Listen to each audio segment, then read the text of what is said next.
the economics behind IKEA explained. Okay, so you think IKEA sells furniture. You walk in for a bookshelf. You walk out with a bookshelf, 3 scented candles, a rug you didn't know you needed, a bag of frozen meatballs, and a headache from somewhere around aisle 40. It feels like an accident every single time. It is not an accident. Here's the actual question. How does a company sell an entire room of furniture? Bed, desk, storage, lighting, the works. For what some competitors charge for a single sofa. Not a discounted sofa, a regular one. The obvious answer is that IKEA just buys things cheap.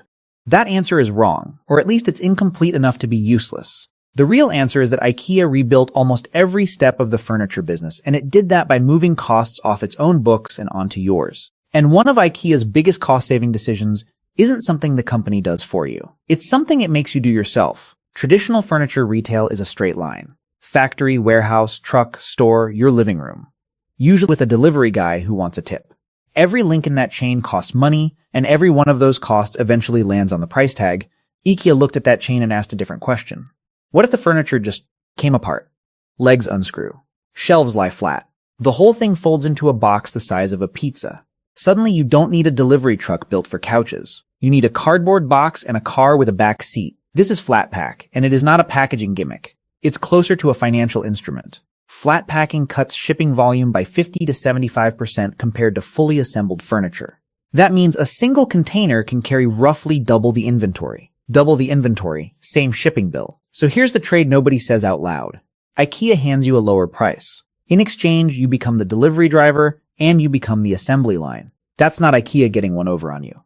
It's a straightforward swap, your time and effort for their savings, and millions of people take that deal every single year. But flat packing only works if the furniture is actually designed around the box. And that's where things get interesting. Most furniture companies start with a sketch. What should this table look like? IKEA starts somewhere else entirely. How cheaply can this thing be built, boxed, shipped, stored, displayed, and then rebuilt by a stranger with an Allen key?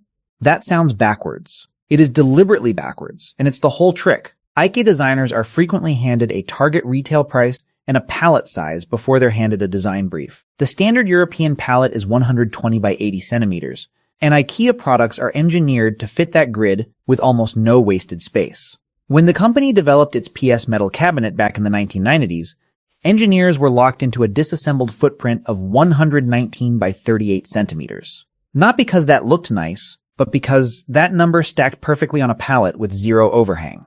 That's also why so much IKEA furniture is built from something called board-on-frame construction. A honeycomb paper core sandwiched between thin sheets of particle board wrapped in foil that looks like wood. The lack table, one of the best-selling pieces of furniture on the planet, is basically a cardboard honeycomb wearing a very convincing disguise. It's lighter, it's cheaper, and it ships for a fraction of what solid wood would cost. The box isn't an afterthought bolted onto a finished product. The box is the blueprint the product was built to satisfy. But even a perfectly designed box means nothing if the factory making it is expensive. So how does IKEA get that part cheap too? Here's a fact that surprises people. IKEA doesn't own most of the factories that make its furniture. It works with a network of more than 1,600 suppliers spread across more than 50 countries, and it never has to sink capital into owning a single production line. That sounds like it should be a weakness. It's actually a weapon. By not owning the factories, IKEA keeps its own spending focused on design, purchasing, logistics, and stores, the parts of the business where it actually has an edge. Meanwhile, because IKEA can promise a supplier multi-million unit orders stretched over years, that supplier is willing to invest in expensive, high-speed machinery and accept a razor-thin margin per unit because the volume makes up for it. Run the loop out. Big demand creates big orders. Big orders justify automated factories. Automated factories mean lower unit costs. Lower unit costs mean lower shelf prices. Lower shelf prices create even more demand. And the loop starts again, except bigger. Timber gets processed where timber is cheap: Poland, Sweden, Eastern Europe. Metal hardware comes out of industrial hubs in China. Textiles come from Turkey and Southeast Asia. IKEA isn't guessing where to manufacture. It's shopping the entire planet for the cheapest possible version of every single component. And this arrangement isn't loose. Suppliers don't just get a purchase order and a handshake. They sign on to a strict code of conduct covering materials, labor standards, and environmental rules. Because IKEA's brand is riding on every factory it doesn't technically own. That's the quiet cost of this model. The company gave up direct control over production in exchange for capital it never had to spend, and then rebuilt that control through contracts instead of ownership.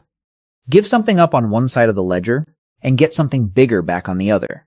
But there's another reason suppliers give IKEA such aggressive pricing, and it isn't just volume. It's predictability. Most furniture brands tweak their designs for different countries. Different tastes, different sizes, different finishes. That sounds customer-friendly. It's also expensive, because every tweak means retooling a factory. IKEA mostly refuses to do this. A Billy bookcase in Tokyo is nearly identical to a Billy bookcase in Toronto. Same materials, same dimensions, same hardware. That sameness is the entire point. At the Kettelstorp factory in Sweden, machines produce roughly 25,000 Billy units a day. That's one bookcase finished every 3 to 4 seconds, around the clock, without a human hand touching most of the process. Since it launched, the Billy has sold more than 140 million units worldwide. One is sold somewhere on Earth roughly every 5 seconds. Inflation adjusted, its price has dropped around 30% since it first hit shelves. When you sell the same object 140 million times, fixed costs stop mattering. Demand forecasting gets almost boringly reliable. Materials get bought at a scale that crushes smaller competitors before they even open their spreadsheets. But there's still one enemy standardization can't beat on its own. Furniture is bulky, and bulky things are expensive to move. If you're finding this breakdown useful, this is a good moment to hit subscribe and drop a like. It genuinely helps the channel keep making videos like this one. Shipping companies don't really charge for weight, they charge for space. A fully built chair or dresser is mostly empty air held together by wood. Legroom, cabinet voids, the gap under a table. Every one of those pockets of nothing still costs money to haul across an ocean. Flat packing attacks that problem directly, shrinking shipping volume by that same 50 to 75% range. But IKEA went further. It largely ditched the traditional wooden pallet, which stands about 120 millimeters tall and weighs up to 25 kilograms, in favor of something called the OptiLedge system, a lightweight, recyclable paperboard ledge that drops the platform height down to as little as 45 millimeters. Shave 75 millimeters off every pallet, and suddenly a shipping container has room for meaningfully more product on every single voyage. Multiply that across a company moving more than 2 billion product units a year, and a few millimeters turns into tens of millions of dollars. Once IKEA solved how to move furniture cheaply, it found a second way to squeeze the model, by turning the store itself into part of the machine. An IKEA store isn't really a store. It's 6 businesses wearing one roof. A showroom, a walkable product catalog, a self-service warehouse, a restaurant, a marketing engine, and a regional landmark that pulls shoppers from an hour away. A typical location runs anywhere from 300,000 to 500,000 square feet, which is roughly the size of several football fields stitched together. That size does something psychological. Instead of looking at one desk in isolation, you're standing inside a fully staged bedroom, complete with a rug, a lamp, and framed prints on the wall. The question in your head quietly shifts from "do I need this desk?" to "what would my whole apartment look like if it looked like this?" That shift is the difference between selling one item and selling an entire room. And because the retail floor sits directly on top of the warehouse, IKEA skips the cost of running a separate local distribution pipeline. The store is its own fulfillment center. That's not convenience. That's a line item disappearing off the budget. Compare that to a traditional furniture chain, which usually needs a showroom near customers and a separate warehouse near a highway, plus a fleet of trucks connecting the two. IKEA collapses all of that into a single suburban building near a highway exit, which is also why you'll almost never find one squeezed into a downtown block. The real estate model only works at that scale, in that location, with that much parking out front, but the size of the store is only half the trick. The other half is the path you're forced to walk through it. You've noticed the path. One direction, curling room after room, exits tucked out of sight, shortcuts hidden behind unmarked doors. This isn't a store that forgot how layout works. Researchers studying IKEA's floor plan through something called space syntax analysis, the same field that studies how building layouts shape human movement, found that the curved, single-direction path is engineered to limit your sightlines and keep you moving forward through the entire catalog. Here's why that matters financially.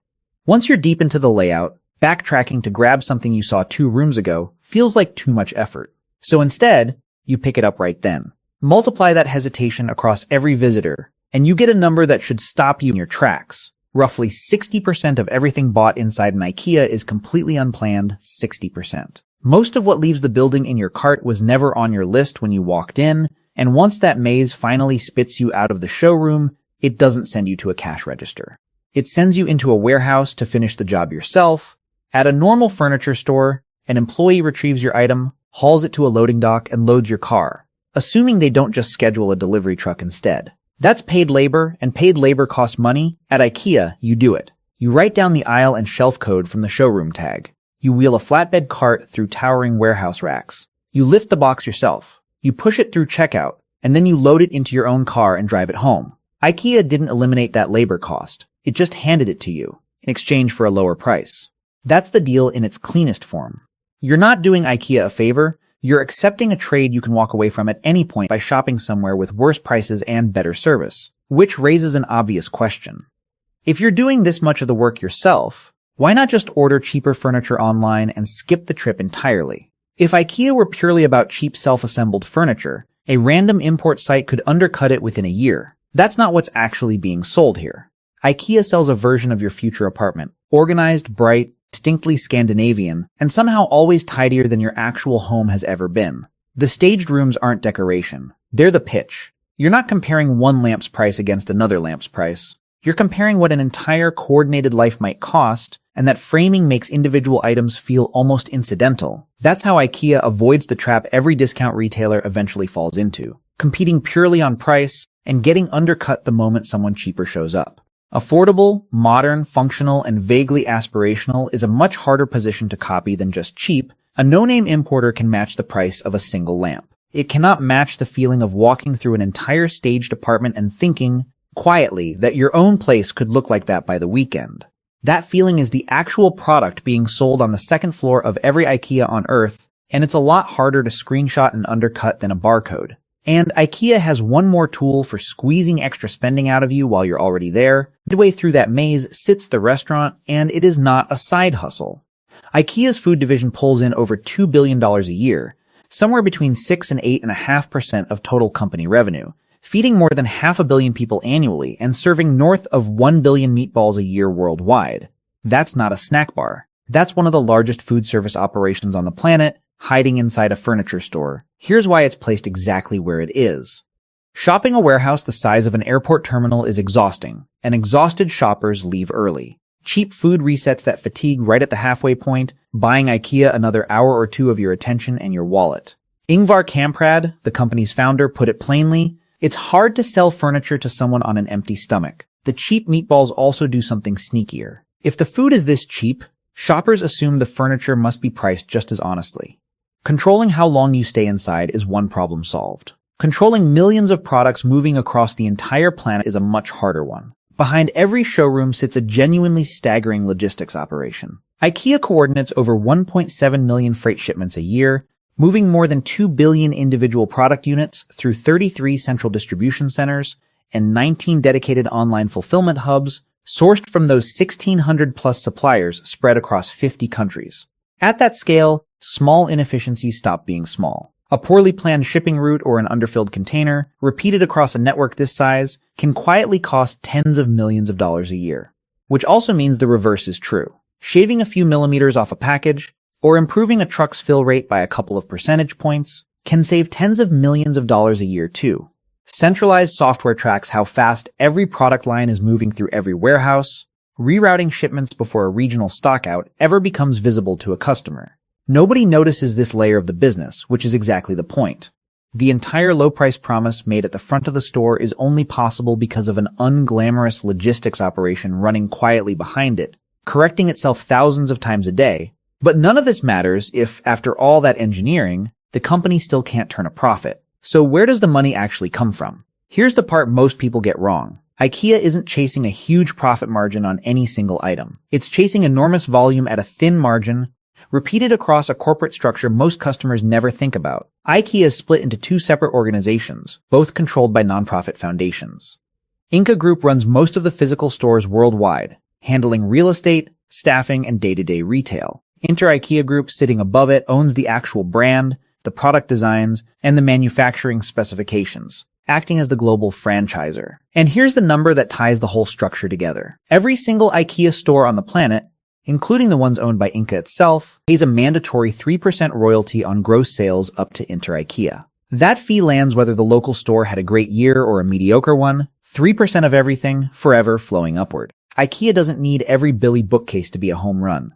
It needs millions of modest wins, repeated endlessly, funneling a small percentage upward through a structure built to survive any single bad quarter in any single country. But a model built on thin margins only survives if customers keep believing the product is worth the price. And that belief is more fragile than it looks. IKEA isn't trying to make the most durable furniture on earth, or the most customizable, or the most luxurious. It picked one lane on purpose. Good enough quality, clean design, wide accessibility, low price. And it refuses to drift out of it. That's why the materials are what they are. Particle board, foil veneer, honeycomb paper cores instead of solid oak. These aren't built to survive 3 generations of a family. They're built to survive a normal apartment for a normal number of years, at a price that makes replacing them painless if they don't. Over-engineer that bookshelf, and the whole cost structure this entire video has described starts to fall apart. The compromise isn't a flaw in the plan. The compromise is the plan. Think about what solid oak would actually do to this business. Heavier materials mean heavier boxes. Heavier boxes mean fewer units per container, higher freight costs, and a retail price that no longer matches the brand's entire identity. Every material choice in an IKEA store can be traced back through the supply chain to that one earlier decision. Cheap materials and clever design over expensive materials and traditional craftsmanship. It shows up in a nightstand exactly the same way it shows up in the balance sheet. There's a real danger in selling things cheap. Cheap things can look cheap, and looking cheap kills demand fast. IKEA sidesteps this with design, not discounting. Clean geometric shapes, neutral palettes, minimal ornamentation. All of that happens to be cheaper to manufacture than ornate detailing, which means the aesthetic and the cost savings point in the exact same direction. A $50 table that looks like a $50 table just seems cheap. A $50 table that looks like it belongs in a design magazine feels like you got away with something.